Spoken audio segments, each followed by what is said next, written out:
lot of people pour, the more epoxy you pour, the more exothermal reaction that is actually taking place. So it's going to cure faster. Could have the possibility of cracking, creating waves, massive bubbles, volcanic bubbles, and it can smoke. A lot of people have problems with smoking, and with some bad epoxy. They're not bad epoxies, they're just pouring too much in a certain way. You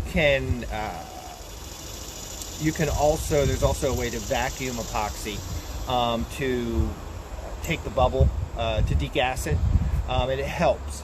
It still has a reaction. The reaction still takes place whether you want it to or not. Once you mix the two chemicals, that reaction takes place, regardless of what you do. But vacuuming will help degas it and will help slow it slightly. And actually, I'll explain it later, but I accelerate the process of debubbling so that it can get on with its different process of curing. I've already I'll explain it in another video. It's a longer expression or it's a longer discussion from this. But like I said, we're here. We're taking down this board because last night I found a micro bubble or two. I'm going to take this inside, and then I'm going to go live a little bit later in the evening, and I'm going to get this thing ready. I'm going to show a seal coat on this so people can see it because it's a different style. I used alcohol inks with this one. I use a lot of different types of pigments. I use alcohol. I use dye inks. I use mica, and I use about 8 different epoxies. So I use a lot of different types for different purposes. But there are some, earlier I was saying about epoxy cubes, there are some cubes that I can make with deep pour epoxy also. And I'll get into showing you that and how to make your own cubes, because that's what I'd like to teach people, how to also make their own cubes. We'll talk about alcohol dyed jewelry, and we'll talk about dragon eyes. We'll talk about sinker inks in alcohol epoxy and how you do that. I do some cubes now that I haven't revealed yet, but I do some drop cubes with sinker ink in epoxy cubes that are more artistic than the Lego ones and the keepsake ones I do. But if anybody's interested, I do all kinds of custom cubes. I just did the Thor hammer. I'm making another Thor hammer for a good friend of mine in Canada, a super guy, Ryan Cochran, I'm sorry. And then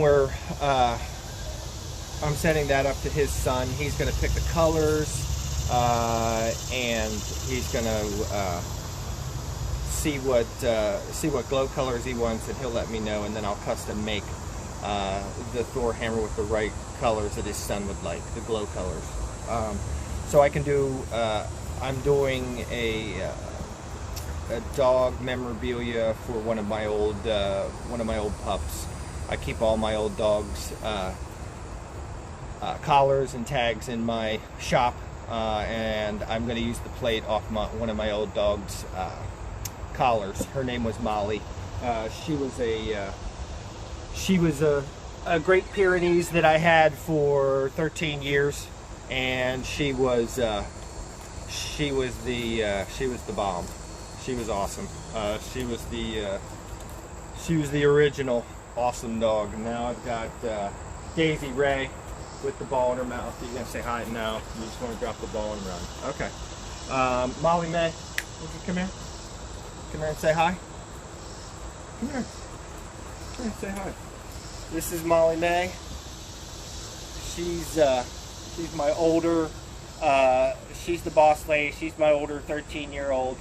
And here, come here. Here, look here. Look here.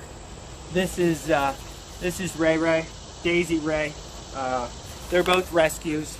I rescue everything I try. The cat, Noodle's a rescue. My wife found him underneath her car at school right when she had gotten. We had found out she had breast cancer. So we thought it was a sign, and we took him home, and he's been like the coolest cat ever. He plays with the dogs. I mean, he's part of the family. He walked right in and became a saw cat immediately. He takes care of the mice around the shop and in the wood pile and the chipmunks. So does Daisy. And we work all day. We work on different projects from, I've got 5, 6 different series going now, to how to mill for yourself, how to tips and tricks on all kinds of epoxy, charcuterie, epoxy cubes. I make jewelry. We're going to talk about clocks. I'm going to download all this stuff onto IG series, and it'll also be on YouTube, my new YouTube channel. And I want to put a shout out to the Bearded Burton, one of my favorite guys, one of my favorite bushcraft men. I met him. I got the pleasure to meet him at a show, a blade show. Him and Osseo, another bushcraft sportsman that I am friends with, that I really like.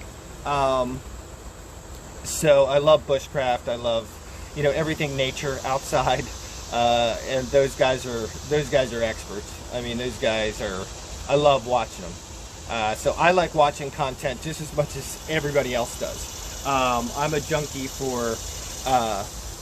I love watching Joe Menard and these guys make Damascus, and blacksmithing is kind of like, if I could have a hobby with the 8,000 other things that I do, I would probably be trying to figure out how to do blacksmithing. I'll get there. I'm just playing around with it now. But thanks for tuning in, everybody. Like I said, I'll come back on a little bit later. And hold on one second, I'll show you something.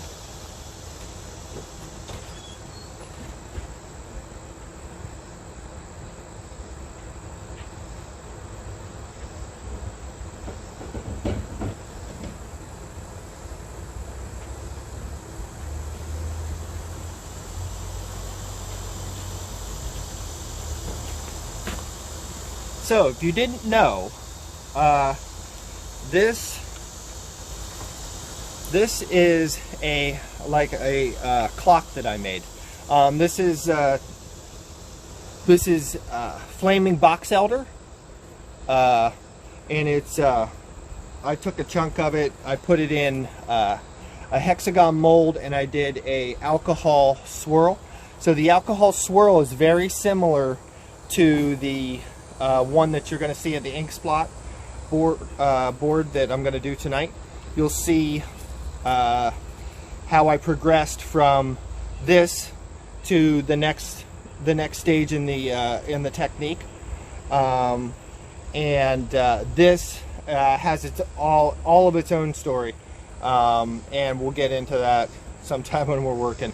A friend of mine purchased this that had cancer, passed away, and then it was given back to me, and it's actually my remembrance of him.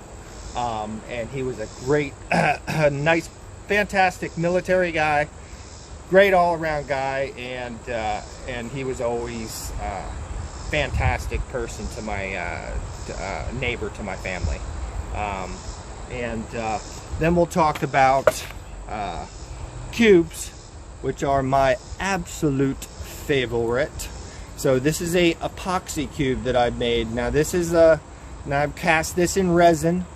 And I've pre-set up a diorama theme inside it, and you can see it's an AT-AT from Star Wars, and it has a scene with the stormtroopers and the resistance fighting. And on the next video I will show you how it glows, because The whole bottom glows, the turrets glow, it all glows. These take a lot of pre-setup. I have a piece of stabilized mulberry burl that I stabilized to put in it. I'll show you, we're going to have a series on stabilizing wood. Also, I have jewelry that I make. Now this is maple burl. This is a spalted maple burl, and then I did an alcohol here. I did a, I'm sorry, this one's not an alcohol. This is a pigment dye that I use from a different company that we'll talk about. But this one is neat, and I have, and I'll show you how I went from the whole process of, I rescued the wood, the burl, then I dried it, I kiln dried it, I stabilized it, and then I cast it in resin, and or I cast it, then swirl it, then cast it, and then I cut it into this tiny little piece of jewelry, and then I polish it to about 7,000 to 8,000, maybe up to 10,000 grits sometimes to get the finish I want, and then wax and then polish to get one small piece of jewelry that looks like this. But it's worth it because I think it's cool, and I know people like it. So it's also a matter of just getting it out in front of people to see. It's hard during COVID and the times that we're living in right now. I haven't done any shows because of COVID. Things have been canceled. So it's the only way to sell right now is online. So trying to get it out there. That's why I'm doing a lot of videos. Also, I have t-shirts available on Etsy. And okay, now the cat's playing with the t-shirt. That's cool. So I'll have the shirts.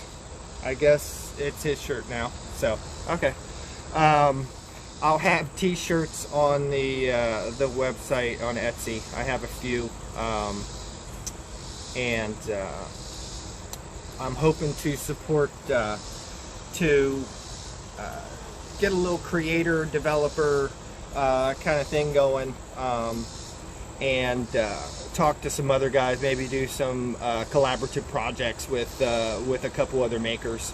I love working with other guys, with other craftsmen. There's nothing I love more than true craftsmen. And like I said, I love people, you know, like Exotic Blanks. That guy is a master at making knife blanks, stabilizing and dyeing. It's incredible. And then you've got all kinds of guys making great content. Ryan Cochran up in Olympiad, up in Canada, and I watch everything. I watch just people with wood. Daniel from Big Ass Slabs up in Ontario, or I think he's in Canada somewhere. He's got like a whole barn full of just slabs, and I'll just sit and watch a video of him walking through it and look at the slabs in the background with my mouth watering on all the projects that are waiting to be had, and the wood that's waiting to be turned into something and created into something. So I'm going to download this to IG, and we will keep up with the series. I'll keep up with it later today. We'll go into this now that I can have my shirt back from my cat. We'll go into a bunch of different things. We'll go into this board, and we'll go into figuring out how we can get it seal coated tonight. So stay tuned. Same dog time, same dog channel. Stay cool, Saw Dogs.